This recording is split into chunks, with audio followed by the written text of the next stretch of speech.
Liftoff will start in T minus 10 seconds. 10, 9, 8, 7, 6, 5, 4, 3, 2, 1. We have ignition. Hey guys, welcome back to the ज्ञान की गरीबी YouTube channel. 2019 में Indian space research organisation यानी कि इसरो उसने Chandrayaan 2 mission को GSLV Mk3M1 रॉकेट के जरिए सफलतापूर्वक पृथ्वी की कक्षा में पहुंचाया था। इसको श्रीहरिकोटा के द्वितीय प्रमोचन मंच से प्रक्षेपित किया गया था। ये जो लॉन्च व्हीकल है इसके ऊपर डिटेल्ड वीडियो है, आई बटन पे भी मिल जाएगी। तो ये जो रॉकेट था, ये रॉकेट काफ़ी भारी भरकम रॉकेट है इंडिया का। फाइनली चंद्रयान 2 ये जो यान है वो सफलतापूर्वक लूनर ऑर्बिट में भी पहुंच गया। उसके बाद धीरे धीरे जो हमारा लैंडर था वो डिसेंट होना शुरू हो गया। 35x100 का ऑर्बिट भी बना लिया हमारे लैंडर ने। उसके बाद धीरे धीरे लैंडर डिसेंट होना चालू हो गया। करीब 2.1 किलोमीटर पे आने के बाद जो हमारा लैंडर था उसने संपर्क खो दिया, यानी कि संपर्क ब्लैकआउट हो गया, कम्युनिकेशन ब्लैकआउट हो गया। बस उस दिन से इसरो ने फिर से संपर्क साधने की कोशिश की, पर संपर्क नहीं हो गया। ये एक विफलता थी इसरो के इतिहास में, लेकिन इस मिशन के ज़रिए हमने कई सारी उपलब्धियां हासिल की है जो हमने कभी भी नहीं की थी। तो इसी टॉपिक के ऊपर आज हम चर्चा करने वाले हैं। सारी उपलब्धियां देखनी है तो इस वीडियो को पूरा देखें ताकि आपको सारी चीज़ें समझ में आए। तो चलिए शुरू करते हैं। फेल होकर भी पास हो गया इसरो का चंद्रयान 2 मिशन।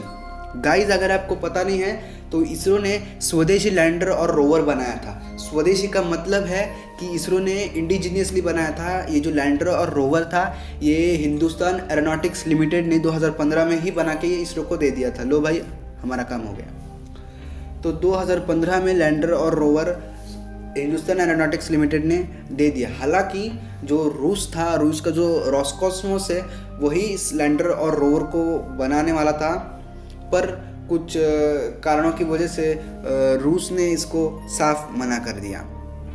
2015 के बाद हालांकि ये जो लैंडर और रोवर है ये सतह पे तो लैंड करेंगे, लेकिन सतह पे लैंड करने के बाद हमें हाई कैमरा और सेंसर चाहिए होंगे स्टडी करने के लिए।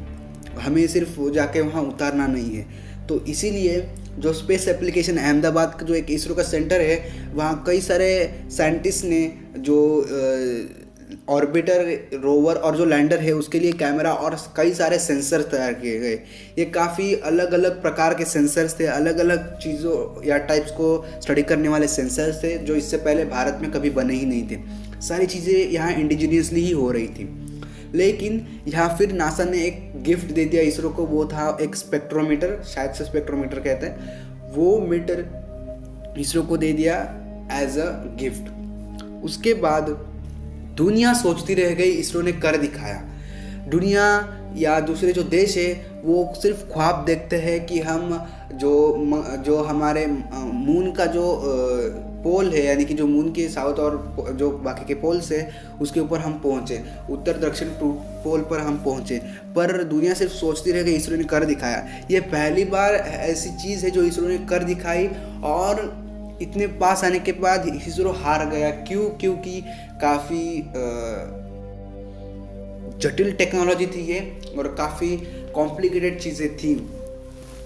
लेकिन मैंने आपको पहले ही कहा है कि फेल होकर भी पास हो गया इसरो का चंद्रयान 2 मिशन। क्योंकि जो इसरो ने करीब 15 साल में कंप्लीट नहीं किया, वो इसरो ने 5 साल में कर दिखाया। इसरो ने खुद का ऑर्बिटर, खुद का लैंडर, खुद का रोवर बना के दिखाया।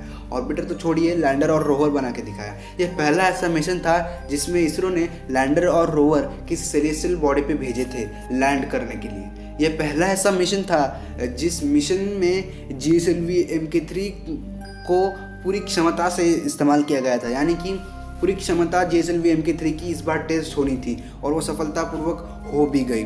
सो होप सो आपको ये इंडियन स्पेस रिसर्च ऑर्गेनाइजेशन यानी कि इसरो की ये जो गाथा है वो समझ में आई होगी।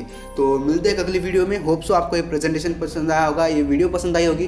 अगर पसंद आई तो इस वीडियो को लाइक कीजिए, इस चैनल को सब्सक्राइब कर दीजिए, क्योंकि आने वाले हर वीडियो की नोटिफिकेशन आप तक सबसे पहले पहुंचती रहे। तो मैं मिलता हूं आपसे अगली वीडियो में, तब तक के लिए जय हिंद, वंदे मातरम।